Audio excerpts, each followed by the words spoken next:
میرے ہاں سارے نہیں یعنی مکس لوگ ہوتے ہیں، اہل حدیث بھی ہیں، بریلوی بھی ہیں اور دیوبندی بھی جمعہ پڑھتے ہیں نا، جو ابھی بھی سارے مکس بیٹھے ہو۔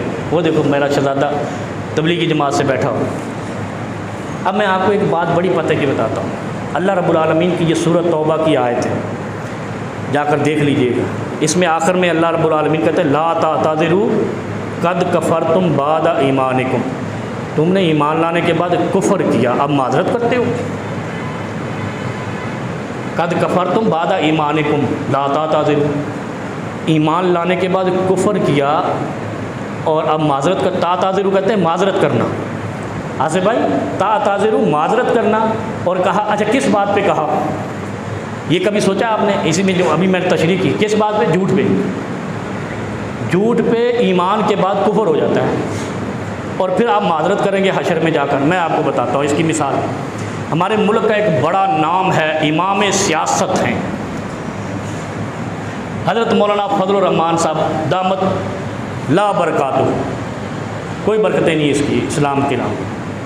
اب اس کی میں مثال دیتا ہوں۔ ابھی انہوں نے 2 دن پہلے بیان دیا ہے کہ میں نے حضرت نہیں ہے یار، وہ عمران خان کو یہودی ایجنٹ اس لیے کہا، یہ میرا سیاسی بیان تھا، کہا نا، پڑھا نا، سب نے سنا بھی ہوگا، ویڈیو چل رہی ہے کہ میں نے عمران خان کو یہودی ایجنٹ سیاسی ایجنڈے کے تحت کہا۔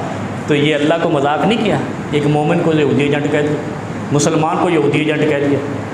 یہ وہ مذاق نہیں ہے جس کے بارے میں اللہ کہتا ہے لا تعتذروا، اب میں معذرت قبول نہیں کروں گا، قد کفرتم بعد ایمانکم، تم نے ایمان کے بعد کفر کیا یا ایمان والے کو کافر کہا۔ اس سے بڑی مثال کوئی نہیں ہے۔ یہ میں اپنی رہتی زندگی دنیا کو بتاتا رہوں گا کہ دین کے لبادے میں، دین کے جبے میں، دین کی دستار میں، بھائی صاحب کو غصہ آ رہا ہے، آپ ایک آدمی کو یہودی ایجنٹ کہتے رہے 3.5 سال، اس کے بعد جب وہ اتر گیا تو آپ کہتے ہیں میں نے سیاسی بیان استعمال کیا۔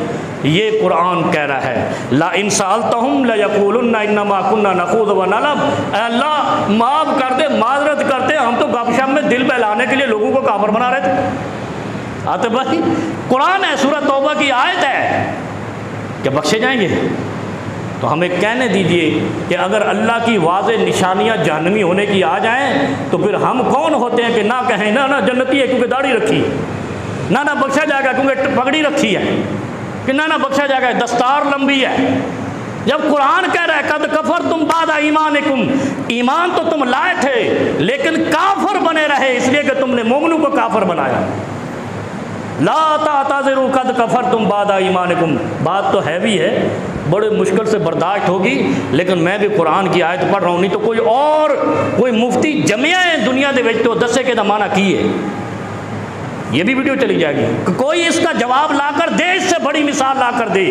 وہ بھی لوگ مسلمان تھے جو قرآن کا مذاق اڑاتے تھے تو تم کہتے تھے یہ گستاخ ہے، توہین قرآن کیا ہے، اس کو مار دو، جلا دو۔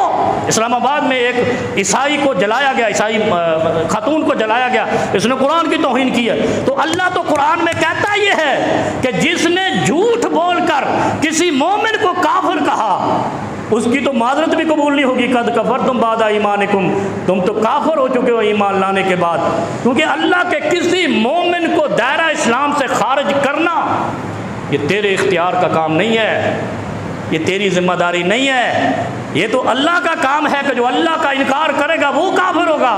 وہ جو نماز بھی پڑھے اور پھر قرآن بھی پڑھے اور جس کی ابتدا ایاک نعبد و ایاک نستعین ہو، کہ جس نے لا الہ الا اللہ کا للکار اقوام متحدہ کے سب سے بڑے سٹیج سے لگایا ہو، اس کو تم کہتے ہیں ایمان کے بعد کافر ہو گیا، ایمان کے بعد مومن نہیں رہا، اور ہم اس کو سیاسی طور پہ لیتے رہے۔ یہ تو پتر پتہ لگ سی نا جدو حشر جاسیں تو وہ تیرا رب کہہ سکے تم مذاق کر رہا تھا، قل باللہ و آیاتہ و رسولہ کنتم تستہزئون، تم اللہ رسول اور اس کی آیتوں اور اس کی نشانیوں کو مذاق بنا کر بیٹھے ہوئے تھے دنیا کے اندر، اور اس مولوی نے اسلام کو مذاق بنایا ہے اس دنیا کے اندر، اس پاکستان کے اندر۔ اللہ رب العالمین اس کے شر سے مسلمانوں کو بھی محفوظ رکھے، اسلام کو بھی محفوظ رکھے، کیونکہ اسلام کو پھیلتے ہونے سے